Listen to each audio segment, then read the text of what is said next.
नमस्कार, सी न्यूज़ भारत पर मैं अखिलेश पांडे आप सभी का स्वागत करता हूं। वक्त हो चुका है न्यूज़ बुलेटिन का। इस बुलेटिन में हम आपको बताएंगे कि कहां आकाशीय बिजली गिरने से 3 बच्चों की हुई मौत, कहां पुलिस का मानवीय चेहरा आया सामने, सीओ ने श्रद्धालुओं का धोया पैर, और इसके साथ ही जानेंगे कि कहां पुलिस और स्वाट की संयुक्त टीमों ने अंतर जनपदीय गैंग को किया गिरफ्तार। ऐसी तमाम खबरों को हम बताएंगे विस्तार से, तो चलिए शुरू करते हैं खबरों का सिलसिला। खबर गाजीपुर से है, जहां आकाशीय बिजली ने कहर बरपाया है। गाजीपुर के भुड़कुड़ा थाना क्षेत्र के मस्तीपुर गांव में आकाशीय बिजली गिरने से 3 बच्चों की मौत हो गई, जबकि हादसे में एक किशोर बुरी तरह झुलस गया, जिसका इलाज चल रहा है। भुड़कुड़ा क्षेत्र के मस्तीपुर गांव निवासी मुकेश पुत्र सुरेंद्र सरोज, 13 वर्षीय सागर सरोज पुत्र शीतला प्रसाद, 15 वर्षीय अभिषेक पुत्र मोती, 12 वर्षीय आशीष पुत्र जितेंद्र, 10 वर्ष गाँव के बगल में मंगई नदी के किनारे पशुओं को लेकर चराने गए थे। उसी समय अचानक शुरू हुई तेज बरसात के साथ आकाशीय बिजली गिरने से सभी बच्चे अचेत होकर खेत में गिर गए। बगल में धान की रोपाई कर रही महिलाओं ने शोर मचाया। तब गांव वाले सभी को लेकर सामुदायिक स्वास्थ्य केंद्र जखानिया पहुंचे, जहां डॉक्टरों ने मुकेश, सागर और अभिषेक को मृत घोषित कर दिया, जबकि आशीष का इलाज चल रहा है। गाजीपुर से कैमरा पर्सन राम अवध भारद्वाज के साथ हसन खान की रिपोर्ट। कांसाबेल केंद्र के समान 34% महंगाई भत्ता और 7वें वेतनमान के अनुरूप गृह भाड़ा भत्ता की मांग को लेकर प्रदेश भर में छत्तीसगढ़ शासकीय अधिकारी व कर्मचारी संघ के बैनर तले सभी शासकीय कर्मचारी व अधिकारी इस वक्त आंदोलन की राह अपना हड़ताल पर बैठे हैं, जिस कारण सभी शासकीय कार्यालयों में कार्य पूर्णतः प्रभावित हुआ है। स्थिति ये रही है कि हड़ताल की वजह से किसी भी कार्यालय में फाइल का पन्ना भी नहीं पलट गया है। इतना ही नहीं, शिक्षकों के विद्यालय नहीं जाने के कारण बच्चों का पढ़ाई भी काफी प्रभावित हुआ है। स्कूल में बच्चे शिक्षकों का इंतजार करते नजर आए, और काफी समय बीत जाने के बाद भी जब शिक्षक स्कूल नहीं पहुंचे तो बच्चे वापस अपने घर की तरफ रवाना हुए। रसोइया व स्वीपर के भी हड़ताल में होने के कारण बच्चों को दोपहर का भोजन भी नसीब न हो सका, और बच्चे भूखे प्यासे अपने घरों की तरफ शिक्षकों, रसोइयों व स्वीपर का इंतजार कर वापस चल दिए। जी हाँ, पूरे छत्तीसगढ़ में प्रांत व्यापी जो है हड़ताल चल रही है, जिसमें कलमबंद कामबंद के आधार पर करीब 65 कर्मचारी संगठन 25 से 29 तक जो है निश्चितकालीन आंदोलन पर जमे हुए हैं। सभी कार्यालय और स्कूल बंद हैं। हमारे विकासखंड में भी सभी कार्यालय और स्कूल बंद हैं, और इस तरह से सभी कर्मचारी संगठन आज 25 और 26 आज दूसरा दिन है हड़ताल पर बैठे हैं। और हमारी जो प्रमुख मांगे हैं, केंद्र के समान 34% महंगाई भत्ता और 7वें वेतनमान के आधार पर गृह भाड़ा भत्ता, जो कि शासन आज तक हमारे राज्य कर्मचारी को नहीं दी है। हम राज्य शासन से अपील करते हैं कि जल्द से जल्द हमारी महंगाई भत्ता 34% बढ़ाए और 7वें वेतनमान पर हमारा गृह भाड़ा स्वीकृत करने का कष्ट करें, क्योंकि हम लोग नहीं चाहते कि इस तरह से धरना प्रदर्शन होता रहे। हमारी मांगें जल्दी यदि मान ली जाती हैं तो निश्चित है कि सभी हमारे कर्मचारी साथीगण अपने कर्तव्य पर वापस लौट आएंगे। लेकिन यदि हमारी मांगें पूरी नहीं होती हैं तो 29 के बाद कभी भी हमारा कर्मचारी अधिकारी फेडरेशन अनिश्चितकालीन आंदोलन में जाने के लिए विवश होगा, जिसकी समस्त समावेदारी शासन प्रशासन की होगी। छत्तीसगढ़ अधिकारी कर्मचारी फेडरेशन के आह्वान पर 25 से 29 तक निश्चितकालीन आंदोलन हमारे समस्त विकासखंड एवं जसपुर जिले में तहसीलों में हो रहा है, और सभी कार्यालय बंद है। आपकी मांगे क्या है? हमारी 2 सूत्री मांग है। 34% महंगाई भत्ता और 7वें वेतनमान के आधार पर हाउस रेंट, जो शासन काफ़ी दिनों से हीलावाला करते हुए कर्मचारियों को देना नहीं चाहती है, और अपने वेतन भत्ते इस कोरोना काल में 2 बार बढ़ा लिए, लेकिन कर्मचारी शांतिप्रिय चरणबद्ध आंदोलन करते हुए विनम्र निवेदन कर रहे हैं। उसके पश्चात भी शासन के कान पर जूं नहीं रेंग रही है। इसलिए उन्हें जगाने के लिए समस्त फेडरेशन के कर्मचारी साथी एकत्रित तो होकर के निश्चितकालीन आंदोलन पर डटे हुए हैं। अगर समय पर हमारी मांगों को पूरा नहीं किया जाता है तो अनिश्चितकालीन आंदोलन पर जाने के लिए हमें बाध्य किया जा रहा है।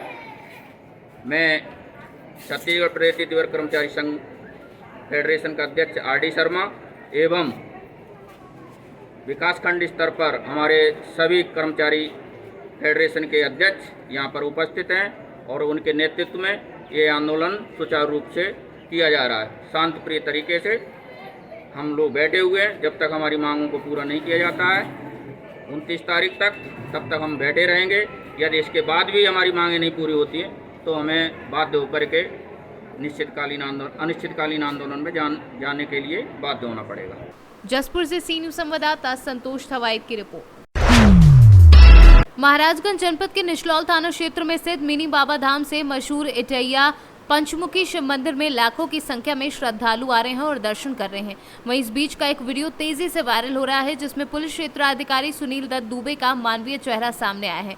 सीओ श्रद्धालुओं का पैर धोते नजर आ रहे हैं। वहीं इस कार्य से सीओ की क्षेत्र में सराहना हो रही है। महाराजगंज से सी न्यूज संवाददाता अंगद शर्मा की रिपोर्ट।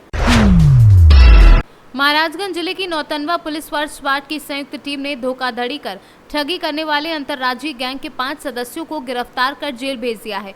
वहीं इनके पास से एक अवैध असलाहा, जिंदा कारतूस सहित 2 सोने के सिक्के बरामद हुए हैं। फिलहाल ठगों के इन गिरोह से पूछताछ जारी है। पुलिस के मुताबिक आज करीब चप्पा टोल प्लाजा के पास से नौतनवा पुलिस और स्वाट की टीम ने ठगों के ऐसे गिरोह को गिरफ्तार किया है जो महाराजगंज जनपद सहित जनपद के पास के अन्य जनपदों में सोना पीतल जैसे धातुओं के जरिए ठगी को अंजाम देते थे। कई सूत्रों से इस प्रकार की सूचना आ रही थी कि एक गैंग सक्रिय है जो कि नकली सोने के सिक्के और इस प्रकार का छलावा देते हुए कई लोगों से पैसे ठगने की घटनाएं कर रहा है। इस क्रम में पुलिस द्वारा जब स्वाट तथा नौतनवा पुलिस के द्वारा एक जॉइंट ऑपरेशन किया गया, इस जॉइंट ऑपरेशन में पुलिस को कामयाबी मिली है जिसमें कुल 5 अभियुक्त गिरफ्तार किए गए हैं जो क्रमशः हैं अब्दुल रऊफ, असलम, अशरफ, प्रमोद सिंह और सफ़ीक, जो मूल रूप से कोलूही और नौतनवा के रहने वाले हैं। इन सभी को गिरफ्तार किया गया है। इनके पास से लगभग 180 नकली पीतल के सोने के जैसे दिखने वाले सिक्के और 2 पीली धातु के सिक्के जो अभी प्रथम दृष्टया असली प्रतीत हो रहे हैं, साथ में एक अवैध असला, 4 मोबाइल फ़ोन, एक बाइक भी बरामद हुई है। और इनका पुराना लंबा चौड़ा आपराधिक इतिहास भी पुलिस के हाथ लगा है, जिनके ऊपर सिद्धार्थनगर में लगभग 3 मुकदमे हैं, नौतनवा में 2 मुकदमे और पुरंदरपुर में मुकदमे हैं। साथ में इनके अन्य आपराधिक इतिहास के बारे में पता किया जा रहा है और इसमें टीम द्वारा एक बहुत महत्वपूर्ण खुलासा किया गया है। अभी तक की प्रारंभिक पूछताछ में इनके द्वारा कई और इस प्रकार की घटनाएं किया जाना बताया जा रहा है और जल्दी ही बाकी सभी घटनाओं का भी अनावरण किया। महाराजगंज से सी न्यूज संवाददाता श्रवण यादव की रिपोर्ट। उजियारपुर लोकसभा विधानसभा अंतर्गत दलसिंह सराय बिशनपुर पथ का चौड़ीकरण कार्य लगभग 4 साल से चल रहा है, जहां तहां गड़ा नुम बना हुआ है, जिसमें थोड़ी सी ही बारिश होने से जल जमाव हो जाता है। इतना ही नहीं, संवेदक निर्माण कार्य को लेकर धमुआ चौक से मालती के बीच नुकीला पत्थर बिछा के छोड़ दिया है। ऐसे में इसी पथ से अंतिम सोमवारी को लाखों कांवरियों के लिए ये पथ सुइयां पहाड़ साबित होगा। वहीं बकरीद की बैठक में भी ये बात लोगों ने भी उपस्थित पदाधिकारियों से गुहार लगाकर बताई है। समस्तीपुर से सी न्यूज संवाददाता प्रवीण प्रकाश की रिपोर्ट। पंचायत चुनाव के तहत आज विकासखंड सरदारपुर की ग्राम पंचायत सुल्तानपुर में उप सरपंच का चुनाव हुआ। ग्राम पंचायत के निर्वाचित पंचों ने मिलकर कृष्णा पिता जगन्नाथ रघुवंशी को निर्विरोध उप सरपंच बनाया। उप सरपंच पद पर कृष्णा रघुवंशी के बनने पर ग्रामीणों ने जश्न मनाकर आतिशबाजी कर नगर के प्रमुख मार्गों पर जुलूस निकाला और नवनिर्वाचित सरपंच व उप सरपंच का स्वागत किया और बधाई दी। धार से सी न्यूज संवाददाता पंकज शर्मा की रिपोर्ट। छत्तीसगढ़ सरकार के हठधर्मिता के परिणाम स्वरूप लंबित 34% डीए और 7वें वेतनमान के आधार पर एचआरए से हो रहे नुकसान के कारण पूरे छत्तीसगढ़ के अधिकारी कर्मचारियों में व्यापक आक्रोश व्याप्त है। इसी मांगों के लिए अनिश्चितकालीन आंदोलन पर समान भूमिका निष्पक्ष बैनर तले दूसरे दिवस 26 जुलाई को मुख्यमंत्री छत्तीसगढ़ शासन, मुख्य सचिव छत्तीसगढ़ शासन, सचिव वित्त विभाग छत्तीसगढ़ शासन, सचिव सामान्य प्रशासन विभाग छत्तीसगढ़ शासन के नाम से अनुविभागीय अधिकारी गरियाबंद को ज्ञापन महिला शक्ति के द्वारा दिया गया। आज के आंदोलन में वृद्ध रूप से महिला शक्ति के साथ साथ शिक्षक साथियों का गरिमामय उपस्थिति रही। सर, हमारी मांगे बिल्कुल सिंपल और सरल है, जो शासन को खुद मांग के रूप में हम लोग को यहाँ पे बैठने के लिए देना ही नहीं चाहिए था। हमको चाहिए सर 34% महंगाई भत्ता, जो हमारा हक है। साथ ही हम चाहते हैं कि हमको 7वें वेतनमान के अनुसार HRA दिया जाए और वो भी देय तिथि से दिया जाए। सर जब तक हमारी मांग पूरी नहीं हो जाती हम लोग आंदोलन वापस नहीं लेंगे। श्रीमती प्रतिभा सकरिया। 2 सूत्री मांग है। आज छत्तीसगढ़ टीचर एसोसिएशन के बैनर तले हम यहाँ पर जिला मुख्यालय गरियाबंद में अनिश्चितकालीन आंदोलन में बैठे हैं, जिसमें केंद्र के समान हमको 34% महंगाई भत्ता आज पर्यंत तक अप्राप्त है, जिसमें से 22% जो महंगाई भत्ता छत्तीसगढ़ शासन द्वारा दिया जा रहा है, 12% आज पर्यंत तक नहीं है। साथ ही आज हमें 6वें वेतन के आधार पर गृह भाड़ा भत्ता मिल रहा है, जबकि मिलना चाहिए हमको 7वें वेतनमान के आधार पर गृह भाड़ा। ये दोनों जो मांगे हैं हमारी, जो मांग तो नहीं कहेंगे, हमारा हक है जो आज पर्यंत तक हमको अप्राप्त है, और इसके लिए हम अनिश्चितकालीन आंदोलन पर यहाँ पर बैठे हुए हैं। और अनिश्चितकालीन आंदोलन में बैठने से पूरे छत्तीसगढ़ के सभी विद्यालय में आज तालाबंदी की स्थिति निर्मित हो चुकी है। आगे भी हम जब तक हमारी मांग पूर्ण नहीं होगी तब तक हम अनिरत आंदोलन में अनिश्चितकालीन में बैठे रहेंगे, और हमारी मांग को शासन से एक दिन हम इसी अनिश्चितकालीन आंदोलन के बदौलत पूर्ण करवाएंगे। क्या नाम आपका? परमेश्वर निर्मलकर, जिला अध्यक्ष छत्तीसगढ़ टीचर एसोसिएशन गरियाबंद। गरियाबंद से सी न्यूज संवाददाता मनोज गोस्वामी की रिपोर्ट। जनपद गाजीपुर के जमानिया तहसील कैंपस में चाय, पूड़ी, जलपान और इलेक्ट्रो फोटो स्टेट की दुकान आवंटन के लिए आज तहसील कार्यालय के सभागार में तहसीलदार लालजी विश्वकर्मा की उपस्थिति ने नीलामी बोली गई, जिसके उपरांत जलपान, चाय, पूड़ी की दुकान के लिए नीलामी में उपस्थित 3 लोगों से 20-20 हज़ार रुपये सिक्योरिटी मनी जमा कराकर नीलामी के लिए बोली गई, जिसमें अधिक बोली बोलने वालों में कृष्ण कुमार गुप्ता पुत्र मदन गुप्ता निवासी हेतिमपुर को 1,26,500 रुपये में जलपान, चाय, पूड़ी की दुकान हेतु नीलामी की गई। वहीं इलेक्ट्रो फोटो स्टेट की दुकान की नीलामी वीरेंद्र कुमार सिंह पुत्र स्वर्गीय अक्षवर सिंह निवासी चांदपुर नई बस्ती को 1,111 रुपये की साइकिल स्टैंड को 9,100 रुपये में उन्हीं को नीलाम किया गया। और photo state, electro photo state का जो है आपके द्वारा जो है नीलामी जी इसमें पूर्व में नीलामी हुई थी और दोबारा नीलामी लगाई थी, किसी कारण से नहीं हो पाई थी, तो उसी क्रम में पुरानी जो नीलामी थी उसमें जो धनराशि थी उसी में 10% बढ़ा करके नई नीलामी शुरू कराई गई थी। तो आवेदकों ने प्रार्थना पत्र शुरू में दिए थे, 21 तारीख को लगी थी, किसी कारण से नहीं हो पाया था, तो आज पुनः नीलामी कराई गई है और जो भी जिन्होंने प्रार्थना पत्र दिए थे सभी ने आके प्रतिवाद किया और जो जिसने अधिकतम बोली लगाई है उसके पक्ष में नीलामी स्वीकृत होगी। अभी उन्होंने सिक्योरिटी मनी और 1/4 धनराशि जमा किया है, शेष धनराशि स्वीकृत हो जाएगी जिलाधिकारी महोदय से, उसके बाद जमा करके प्रोसेस पूरा करेंगे। तो कैंटीन का कितने में हुआ? कैंटीन का 1,26,500 और इलेक्ट्रो फोटो स्टेट का 1,111 रुपये का। किसके नाम से हुआ है? नाम क्या था?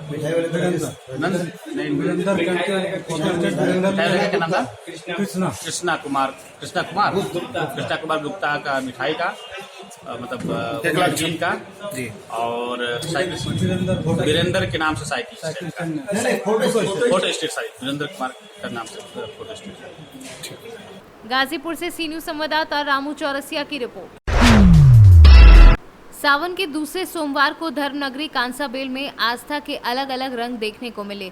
तुर्केश्वर धाम व लोकेश्वर धाम और कांसाबेल में स्थित शिव मंदिर में पदयात्रा कर पहुंचे शिव भक्त कोई गाजे बाजे के साथ तो कोई डीजे में शिव गुणगान करते सामूहिक जलाभिषेक कर तुर्केश्वर धाम में महादेव की शरण में आकर बारिश होने की मन्नतें मांग रहे हैं, तो कोई रुद्राभिषेक कर भोले को रिझाने में लगे हैं। वहीं महिलाएं तुर्केश्वर धाम से जल लेकर ग्राम देवता को जल चढ़ाने पहुंची। मंगलवार को कर्मा डार का विसर्जन कर उपवास तोड़ा गया। वहीं आस्था का केंद्र तुर्केश्वर धाम के बैगा ने बताया कि यहां साक्षात शेषनाग का वास है, जहां निरंतर बहती जलधारा से कलश में जल लेकर लोकेश्वर धाम जो 3 नदियों का संगम स्थल के मध्य स्थित शिवालय में जलाभिषेक करते हैं। ये मंदिर 21-22 साल पहले से वो है बनगांव लोकेश धाम में, और यहाँ का महत्व संतान के लिए विशेष लाभप्रद रहा शुरू से अभी तक।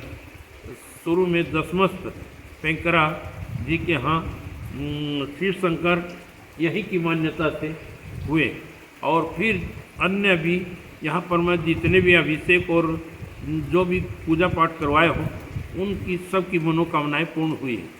अभी तक ये रिजल्ट यहाँ का बहुत सुंदर रहा। लोकेर धाम जब हम लोग छोटे थे उस समय से इसका एक महत्वपूर्ण भूमिका रहा है और यहाँ मतलब यहाँ स्वयं से भगवान शिव जी का उत्पत्ति हुआ है और एक नदी बहता हुआ यहाँ पर कोई किसी एक सज्जन व्यक्ति के द्वारा यहाँ पर स्वप्न में कुछ जानकारी हुआ, ऐसे अपने पूर्वज लोग बताते हैं। वो कई सालों से उस पूजा पाठ या अर्चना करते करते यहाँ तक कि आज मतलब एक महत्वपूर्ण स्थान के नाम पर यहाँ पर लोकेश्वर धाम के नाम पर जाना जाता है। और पहले जैसे भी पूजा पाठ होता रहा बहुत सुंदर होता रहा और धीरे धीरे जैसे गांव के लोगों में जागरूकता आते गया, उसके पश्चात हमारे पूर्व विधायक श्री शंकर जी और आदरणीय सुभाष भाई साहब आसाबेल उनके द्वारा यह मंदिर का निर्माण स्थापित किया गया और उन दोनों व्यक्ति ने बहुत संघर्ष करके और गांव के लोगों के साथ मिल करके इस मंदिर का निर्माण किए। और तत्पश्चात उसके बाद में यहाँ पर सावन सोमवार का जो मेला, सावन सोमवार के उपलक्ष्य में यहाँ काफ़ी सारी मतलब भीड़ होती आती है और इस प्रकार से यह बहुत ही सुंदर मेला के रूप में होता है और दूर दूर से लोग यहाँ पर श्रद्धालु आते हैं और अपना मनोकामना पूर्ण करते हैं, जो कि यहाँ पर एक लाभदायक होता है। और इसी निमित्त यहाँ हमेशा दिन प्रतिदिन यह श्रद्धालुओं का भीड़ बढ़ते आ रही है। जशपुर से सीनियर संवाददाता संतोष थवायत की रिपोर्ट। कर्जदारों से परेशान होकर बुजुर्ग ने लगाई फांसी, घर में पंखे से लटक कर दी जान। घटना सुबह 5 बजे की है। मृतक धनराज सोनी के घर कल कर्जदारों ने आकर गाली गलौज किया, जिसकी वजह से आत्महत्या की। बाड़ी पुलिस ने मामला दर्ज किया है। पुलिस ने सार्वजनिक नहीं किया सुसाइड नोट। घर वालों ने कर्जदारों पर प्रताड़ना के आरोप भी। भारी दबाव के बाद पुलिस ने कुछ परिजनों को दिखाया सुसाइड नोट। सुसाइड नोट में आखिर किन लोगों के हैं नाम, आखिर क्यों पुलिस नहीं खोलना चाह रही नाम। मृतक धनराज के सुसाइड नोट में प्रताड़ित करने का आरोप लगाया है। समाज के भारी दबाव के बाद 3 परिजनों के सामने खोला गया सुसाइड नोट। 3 माह पहले आपके भाई भाभी और भतीजे ने आत्महत्या की जी, और आज आपके पिताजी उनको क्या वजह रही? भैया को भी कोई ने परेशान करा होगा। मेरे भैया ऐसे नहीं थे कि वो आत्महत्या कर लें, या कोई ने दबाव डाला होगा। प्रशासन ने कोई जानकारी या कोई कार्रवाई नहीं की। नहीं, वो भैया मेरे ऐसे थे कि कभी वो फांसी लगा ही नहीं सकते थे। तो पिछली बार तो भाई ने आत्महत्या की थी तो सुसाइड नोट छोड़ा था। गवर्नमेंट का नाम भी था उसमें, सुसाइड नोट छोड़ा था गवर्नमेंट। आज तक गवर्नमेंट ने कुछ कार्रवाई नहीं की उसमें। आपके पिताजी अभी जो हाँ, उन्होंने सुसाइड नोट छोड़ा है। वो पढ़ नहीं रहे हैं। क्यों नहीं पढ़ रहे? अब मुझे क्या पता, पढ़ ही नहीं रहे वो। कौन लोग आपको परेशान कर रहे थे? किन से आपने कर्ज लिया? कर्ज किसी से नहीं था, गिरवी का काम था भैया का। गिरवी की रकम दे रहे थे, जिसके पास गिरवी की रकम रखी वो पैसे लेते जा रहे, रकम दे नहीं रहे हैं। वो कौन लोग? शक्ति मेडिकल, शक्ति ठाकुर, बड़ेवीर पटेल ने बजाज बैंक से 2,12,000 रुपया का 8 तोला सोना है या 7 तोला सोना उड़वा लिया पापा से बातों लगा के कि भाई आपकी एक एक रकम हम पैसे जमा करते जाना, उठाते जाना। भैया और पापा एक दिन 80,000 रुपये लेके गए थे तो उनने चेन भी नहीं दी और पैसे भी रख लिए। अब आप क्या करेंगे? अभी हम जो कार्रवाई हो उनके ऊपर। एक सुनीता एरबार उसकी 2 रकम रखी थी, वो बहुत 7 रकम या 6 रकम बढ़ रही है। किसके पास रखे थे ये रकम? ये शक्ति मेडिकल वाले के पास हैं। नहीं, तो किसने रखे थे? पापा ने रखे थे? भैया ने। बंटी उसी के हाथ लेन देन था। बाद में एक और घटना हुई है। 3 माह पहले भी 3 लोगों ने आत्महत्या की थी। आज भी उनके पिताजी ने आत्महत्या की। क्या है पूरा? आज धनराज सोनी जी ने जो आत्महत्या की है वो किन परिस्थितियों में की है, इस संबंध में पूरा मर्ग पंजीबद्ध किया जाकर उसकी जांच की जा रही है। उनके पास एक सुसाइड नोट मिला है, ठीक है, जिसको विधि संगत तरीके से उसमें कार्रवाई की जाएगी और न्यायालय और तथ्य के अनुसार जो भी विधि संगत होगा कार्रवाई की जाएगी। परिजन आरोप लगा रहे हैं कि कोई कुछ लोग हैं जिन्होंने कर्जदार जिनको पैसे लेना है, उन्होंने कल जाकर गाली गलौज की थी। पुलिस ने समय रहते कार्रवाई नहीं। इस संबंध में जो भी वो साक्ष्य देंगे, जो अपने कथन में लिपिबद्ध कराएंगे और तथ्यों के आधार पर जिनके विरुद्ध भी कार्रवाई होगी वो विधिवत कार्रवाई की जाएगी। अभी भी परिजनों ने यहाँ पे लाश रखकर हंगामा करना है। परिजन कह रहे हैं कि सुसाइड नोट खोलो सुसाइड नोट पुलिस क्यों नहीं थी? सुसाइड डेट का एक विधि संगत कार्रवाई होती है, एक प्रक्रिया होती है, उसी के तहत उसमें कार्रवाई की जाती है। लेकिन ये सही है कि जो भी उनके परिजन अपने कथनों में लिपिबद्ध कराएंगे, जो भी कार्रवाई है तथ्य अनुरूप उन लोगों के विरुद्ध निश्चित रूप से कार्रवाई की जाएगी, जिसके कारण उनके द्वारा ऐसा दुखद कदम उठाया गया। सुसाइड नोट में जिन लोगों के नाम आए हैं, क्या उन लोगों के नाम आप बता सकते हैं? ये विधि संगत कार्रवाई है, समय आने पे ये सारी कार्रवाई होगी, उसके बाद ही वो चीज बताई जा सकती है। रायसेन से सीनू संवाददाता अरशद मसूद की रिपोर्ट। जिलाधिकारी बहराइच डॉक्टर दिनेश चंद्र व पुलिस अधीक्षक बहराइच केशव कुमार चौधरी द्वारा जिला कारागार बहराइच का निरीक्षण किया गया। कारागार की व्यवस्थाओं की जांच की गई एवं संबंधित को आवश्यक दिशा निर्देश दिए गए। बहराइच से सीनू संवाददाता मोहम्मद बिलाल की रिपोर्ट। बिजली विभाग का चेकिंग अभियान चलाया जा रहा है बलिया में, जिसमें चेकिंग अभियान के दौरान हिमालय चौहान जे के नेतृत्व में मध्य टीम स्टाफ के साथ जमुआ गोपालपुर जिला बलिया में गहन चेकिंग अभियान चलाया गया। गांव में कठिया केबल फंसाकर बिजली चोरी करने वालों पर कानूनी कार्यवाही की गई और 99 से अधिक बकायेदारों का बिजली कनेक्शन काटा गया। बलिया से सीनू संवाददाता राजू गुप्ता की रिपोर्ट। बिजनौर में महिला की हुई हत्या का पुलिस ने खुलासा किया है। अभियुक्त ने मृतक महिला पर की थी अभद्र टिप्पणी। महिला के साथ अभियुक्त प्रधान का हुआ था विवाद। गला घोंटकर की थी महिला की हत्या। पुलिस ने अभियुक्त प्रधान को गिरफ्तार कर लिया है। 23 जुलाई को एक 54 वर्षीय महिला का 100 ग्राम यूसुफपुर के जंगल में गन्ने के खेत में मिला था, जिसमें पोस्टमार्टम कराने पर उसकी मृत्यु का कारण गला दबाना आया था, थ्रोटनिंग आई थी। इसके खुलासे के लिए सीओ सिटी के नेतृत्व में टीम बनाई गई थी। इसमें इंस्पेक्टर कोतवाली नगर और उनके अन्य साथी लगे हुए थे खुलासे के लिए। शुरू से ही ये जो व्यक्ति है हेमेंद्र और चूहिया गांव से गायब था। शक के आधार पर लोगों ने इसका नाम बताया, इसकी तलाश जारी थी। कल शाम को लगभग 7:45 बजे पता चला कि ये मंडावर रोड पर ARTO तिराहे के पास कहीं पर वो जाने के लिए खड़ा है। वहाँ पुलिस ने, हमारी कोतवाली पुलिस ने गिरफ्तारी की। पूछताछ पर इसने बताया कि 22 तारीख को शाम को यह महिला घास लेने जा रही थी, मैं पीछे से आ रहा था और कुछ कमेंट हमने कर दिया, जिस पर वह आग बबूला हो गई और मेरे साथ उसने बदतमीजी शुरू की। मैंने पीछे से उसका गला पकड़ लिया और दबा के उसकी हत्या करके गन्ने के खेत में खींच के ले गया और डाल दिया वहाँ। उसकी चप्पल और दराती को मैंने मालन नदी के किनारे खड़ी झाड़ियों में फेंका हुआ है। उसकी निशानदेही पर मालन नदी के झाड़ियों से चप्पल और दराती बरामद हुई। इसकी आज माननीय न्यायालय के समक्ष पेश करके न्यायिक अभिरक्षण उसको जेल में। महिला सर अर्धनग्नावस्था में भी मिली थी। देखिए, इसके लिए पोस्टमार्टम के समय यह अनुरोध किया गया था कि इसके साथ कोई दुष्कर्म की घटना हुई कि नहीं, इसके बारे में भी जांच की जाए।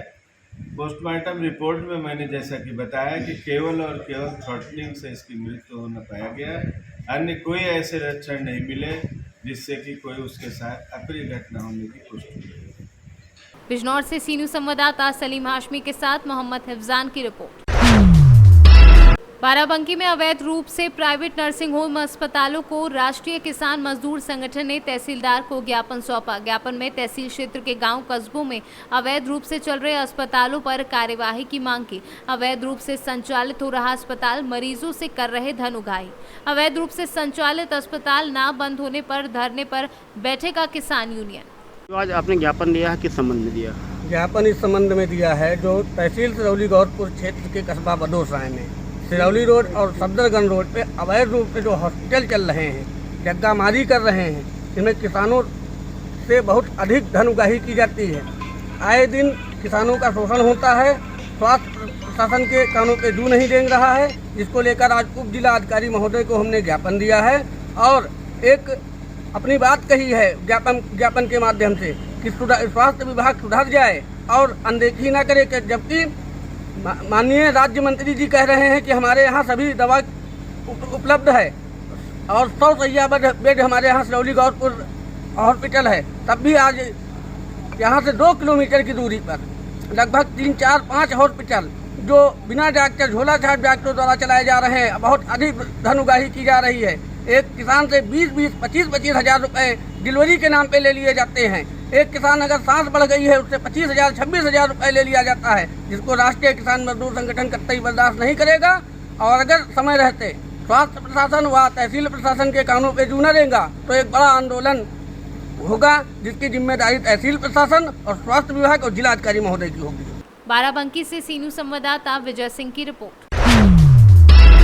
बाराबंकी में तहसील प्रशासन की लापरवाही से गलत तरीके से जारी की गई घरौनी। कई वर्षों से काबिज ग्रामीणों की भूमि पर दूसरे के नाम पर जारी की गई आधा दर्जन घरौनी। गलत तरीके से घरों में जारी करने पर गांव में कब्जे को लेकर विवाद हुआ। नाराज ग्रामीणों ने सिरौली गौसपुर तहसील परिसर में पहुंचकर धरना किया और जमकर की नारेबाजी। वहीं तहसीलदार का किया घेराव। क्या मामला, क्या नाम? नाम राजेश कुमार वर्मा, गांव मगरहा। क्या मामला है? मामला जो हम जमीन का है और ज़मीन हम लोगों के कब्जे में लगभग हमारे पैदाइशी नहीं पूर्वजों से है, लगभग 70-80 साल से, एक चकबंदी के पहले से जी। और आज तक जो भी था हम लोगों का उस पर कब्जा ज़बरदस्ती घरौनी माध्यम से कराया जा रहा है। यानी इन्होंने जो है घरौनी दर्ज कराई फर्जी तरीके से। हाँ, फर्जी तरीके। आज क्या हुआ था? आज यही इन लोगों के मामले से हम लोग जानवर वगैरह बांध रहे थे। उस दिन टाइम में ये लोग खुद अपना विवाद बना करके और झगड़ा लड़ाई गाली गलौज हुआ। उसके बाद पुलिस वगैरह सब मंगा करके और घरों में टूट गई पुलिस। अच्छा, और ये विपक्षी कौन कौन थे? विपक्षी है अमर सिंह है इसमें, और नवमी लाल है, राम सिंह है, ये 5-6 भाई हैं पूरे टोटल। और पुलिस वालों ने क्या कार्रवाई की इस पर? पुलिस वालों ने अभी कुछ नहीं किया है। पुलिस वालों ने दोनों पक्षों को पकड़ा है और जा करके वहाँ पर, और अभी कोई सबूत नहीं दिया है। घर में घुस कर मारे हैं, देर तक पलटे पूरा बताओ। लोगों का नुकसान भी कर रहे हैं, घरों का ताला तोड़ा गया है, पल्ला तोड़ दिए गए, बक्सा तोड़ दिया गया है। पुलिस के मतलब पुलिस की मौजूदगी में? पुलिस मौजूदगी और पुलिस के लोग भी थे। अच्छा। बाराबंकी से सीनू संवाददाता विजय सिंह की रिपोर्ट। बहरहाल इस बुलेटिन में इतना ही। देश दुनिया की तमाम खबरों के लिए देखते रहें सी न्यूज़ भारत। हर खबर आपके साथ, आपके हाथ।